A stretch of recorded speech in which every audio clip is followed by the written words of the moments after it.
So, hi, I'm Hamish MacDonald.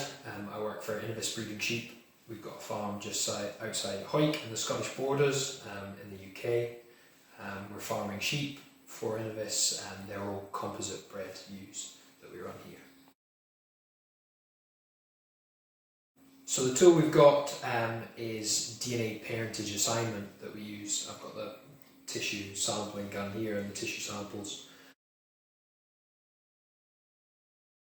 We're using the DNA parentage assignment to assign the parentage of lambs based on the fact that we have a profile of the mother and father.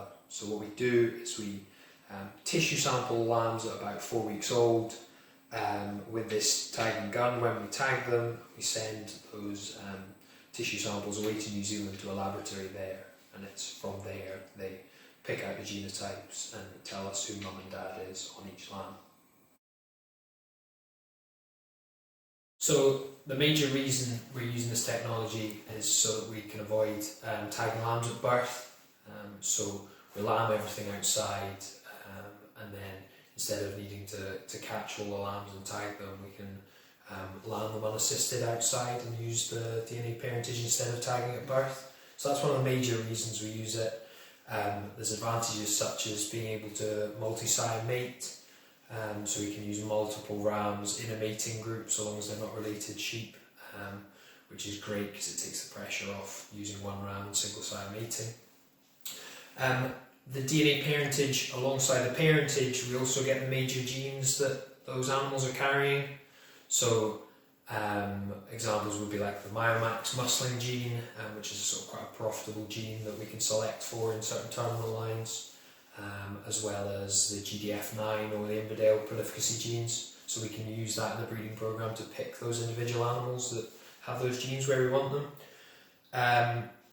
Dead lambs, we invest the money and we spend money on sampling any dead lambs that we do have in the fields, and then that's given back to the EBVs of their parents, i.e. mum and dad will get sort of penalised for having a dead lamb out in the field, out in that outdoor lambing situation.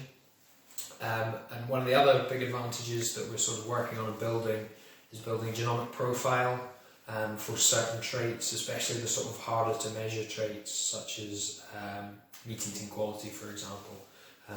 So there's quite a lot of reasons that we're using this technology. And if there was anything we were going to change, it would be the cost of it. It's quite a major investment, DNA sampling all the lambs, which for stud breeders like us is fine, but for the commercial guys it's not really that accessible. So that would be the only thing I would change about that.